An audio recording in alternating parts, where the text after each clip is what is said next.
എനിക്കിങ്ങനെ ജീവിച്ചാൽ പോരാ, എനിക്ക് ജീവിതം മാറ്റണം. ഇങ്ങനത്തെ ഒരു ജീവിതമല്ല ഞാൻ ആഗ്രഹിക്കുന്നത്.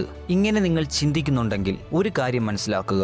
നിങ്ങൾ മനസ്സ് വെച്ചാൽ നിങ്ങൾക്ക് ജീവിതം മാറ്റാൻ പറ്റും. 1 മാസം അല്ലെങ്കിൽ 2 മാസം അല്ലെങ്കിൽ 3 മാസം നിങ്ങളുടെ മുൻപിലേക്കുള്ള സമയത്തിലേക്ക് നോക്കുക. അത്രയും സമയം നിങ്ങൾ കഷ്ടപ്പെടാൻ റെഡിയാണെങ്കിൽ നിങ്ങൾക്ക് ജീവിതം മാറ്റാൻ കഴിയും. എന്തുകൊണ്ടാണ് ഈ 1 മാസത്തിന്റെ കണക്ക് പറയുന്നത്, 2 മാസത്തിന്റെ കണക്ക് പറയുന്നത്? കാരണം തുടങ്ങാനാണ് ഏറ്റവും പാട്. ഒന്ന് തുടങ്ങി കിട്ടിയാൽ നമുക്ക് മുൻപോട്ട് പോകാൻ പറ്റും.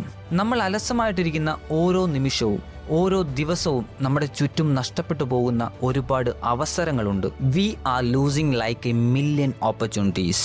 എന്തുമാത്രം ഓപ്പർച്യൂണിറ്റീസ് ആണ് നമ്മുടെ കൈയുടെ ഇടയിലൂടെ കടന്നു പോകുന്നത് എന്ന് മനസ്സിലാക്കണം. നമ്മൾ പറയും ഓപ്പർച്യൂണിറ്റീസ് ഇല്ല, എനിക്ക് നന്നാവണമെന്ന ആഗ്രഹമുണ്ട്, എനിക്കത് നേടണമെന്ന ആഗ്രഹമുണ്ട്, അത് പഠിക്കണമെന്ന ആഗ്രഹമുണ്ട്.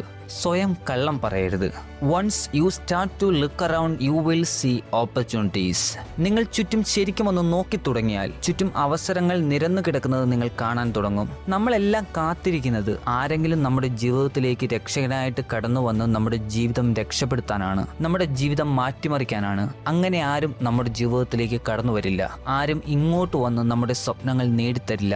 നമ്മളാണ് ഇറങ്ങേണ്ടത്, നമ്മളാണ് തേടേണ്ടത്. സൗരവ് ഗാംഗുലി പറയുന്ന ഒരു കാര്യമുണ്ട്, everything in life is about standing up and making the most of your opportunities. ഇവിടെ ആദ്യം നമ്മൾ എഴുന്നേറ്റ് നിൽക്കണം, നമ്മുടെ ചുറ്റും നോക്കണം. എങ്കിൽ മാത്രമാണ് നമ്മൾ അവസരങ്ങൾ കണ്ടെത്തുകയുള്ളൂ.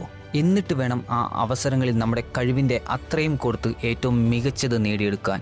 ഇവിടെ നമ്മൾ അവസരങ്ങൾ കണ്ടെത്താൻ പോലും ചുറ്റും നോക്കാൻ പോലും തയ്യാറല്ല എന്നുള്ളതാണ്. ആദ്യം ഒരു കാര്യം മനസ്സിലാക്കണം, നിങ്ങൾക്ക് സ്വപ്നമുണ്ടെങ്കിൽ ആ സ്വപ്നത്തിലേക്ക് എത്താൻ ഒരു വഴിയുണ്ട്. പിന്നെ എന്തുകൊണ്ടാണ് നിങ്ങൾ പേടിച്ച് പുറകോട്ട് മാറി നിൽക്കുന്നത്? ഫിയർ. മറ്റുള്ളവർ എന്ത് വിചാരിക്കും? ഞാൻ ഇങ്ങനെ ഒരു കാര്യം ചെയ്യാൻ തുടങ്ങിയാൽ മറ്റുള്ളവർ എന്ത് വിചാരിക്കും? ആദ്യം ഒരു കാര്യം മനസ്സിലാക്കുക, നിങ്ങളുടെ സ്വപ്നങ്ങൾ നിങ്ങളുടെ കണ്ണിലൂടെ അല്ലാതെ മറ്റാർക്കും മനസ്സിലാക്കാൻ പറ്റില്ല. അതുകൊണ്ട് ആദ്യം എടുത്തു മാറ്റേണ്ടത് മറ്റുള്ളവർ എന്ത് വിചാരിക്കുമെന്നുള്ള ചിന്തയാണ്. ജഡ്ജ്മെന്റ് ഫിയർ എടുത്തു മാറ്റുക. മറ്റുള്ളവർ എന്തും വിചാരിച്ചോട്ടെ, കാരണം നമ്മൾ ജയിച്ചു പോയാലും തോറ്റുപോയാലും നമ്മൾ അവർക്ക് ഉത്തരം കൊടുക്കേണ്ട ആവശ്യമില്ല. നമ്മൾ നമ്മളോട് തന്നെയാണ് ഉത്തരം കൊടുക്കേണ്ടത്. മറ്റൊരു പേടിയാണ് ശരിക്കും ഇത് എൻ്റെ മേഖലയാണോ എന്നത്. ഇതാണോ ഞാൻ ജീവിതത്തിൽ ചെയ്യേണ്ടത് എന്നുള്ള സംശയം. ഇത് തന്നെയാണോ ഞാൻ തിരഞ്ഞെടുക്കേണ്ട പാത എന്നുള്ള സംശയം. ഒരുപാട് പേർ വട്ടം കറങ്ങുന്ന ഒരു ചോദ്യമാണിത്. ഇത് തിരഞ്ഞെടുക്കണോ അത് തിരഞ്ഞെടുക്കണോ എന്നുള്ള ചോദ്യം. ഇതിലേതാണ് ശരിക്കും എൻ്റേതായിട്ടുള്ള ഒരു സംഭവം എന്ന് മനസ്സിലാക്കാനുള്ള ഒരു പാട്. യഥാർത്ഥത്തിൽ നമുക്കൊരിക്കലും അത് മനസ്സിലാവില്ല എന്നുള്ളതാണ്. ഒരു വിശ്വാസത്തിൽ അങ്ങ് ചെന്ന് പരീക്ഷിച്ച് നോക്കുക എന്നുള്ളതാണ്. ജീവിതത്തിലെല്ലാം നമ്മൾ അങ്ങനെയാണ് മനസ്സിലാക്കുന്നത്. നമ്മൾക്ക് ചേരുന്നതാണോ എന്നറിയാൻ നമ്മൾ പരീക്ഷിച്ച് നോക്കണം. Just try out. അപ്പോൾ നമ്മുടെ മനസ്സിലേക്ക് അടുത്ത ചോദ്യം വരും, അപ്പോൾ ഞാൻ പരാജയപ്പെട്ടു പോയാലോ? എനിക്ക് അതിനകത്ത് എത്തിപ്പിടിക്കാൻ പറ്റിയില്ലെങ്കിലോ? അതിലെന്താണ് പ്രശ്നം? എന്ത് കാര്യത്തിൽ തോറ്റുപോയാലും നമ്മൾ എന്തെങ്കിലുമൊക്കെ നേടിയെടുത്തിട്ടുണ്ടാവും, എന്തെങ്കിലുമൊക്കെ പഠിച്ചിട്ടുണ്ടാവും. പക്ഷെ ശരിയാണ്, തോറ്റുപോകുമ്പോൾ നമുക്ക് വിഷമമുണ്ടാകും. ഒരു കാര്യം നേടാൻ പറ്റിയില്ലെങ്കിൽ നമുക്ക് വിഷമമുണ്ടാകും. പക്ഷേ അതിനുവേണ്ടി നമ്മൾ പരിശ്രമിച്ചില്ലെങ്കിൽ നമുക്ക് നമ്മളോട് തന്നെ ബഹുമാനം പോലും നഷ്ടപ്പെട്ടു പോകും. നമ്മുടെ ഡിഗ്നിറ്റി തന്നെയാണ് നമ്മൾ ചോദ്യം ചെയ്യുന്നത്. ഒരു മനുഷ്യൻ്റെ ഏറ്റവും വലിയ കഴിവാണ് തീരുമാനമെടുക്കുക, അവൻ്റെ സ്വപ്നങ്ങൾക്ക് വേണ്ടി അധ്വാനിക്കുക എന്നുള്ളത്. അതുകൊണ്ട് അതിൽ ഉറച്ചു വിശ്വസിക്കുക. സത്യം പറഞ്ഞാൽ ജീവിതത്തിൽ നമുക്ക് മുൻപോട്ടൊന്നും കാണാൻ കഴിയില്ല. ഒരു ഇരുട്ടാണ്. എന്താണ് ഭാവിയിൽ സംഭവിക്കുന്നത് എന്ന് ആർക്കും അറിയില്ല. എല്ലാവരും ഒരു ഉറപ്പിലെടുത്ത് ചാടുന്നതാണ്. ഓരോരുത്തരും വിശ്വസിക്കുന്ന മേഖലകളിലേക്ക് ഇറങ്ങി പുറപ്പെടുന്നതാണ്. അങ്ങനെ ഇറങ്ങി പുറപ്പെടാനുള്ള ഒരു ധൈര്യം നമ്മൾ എടുത്തു കാണിക്കണം.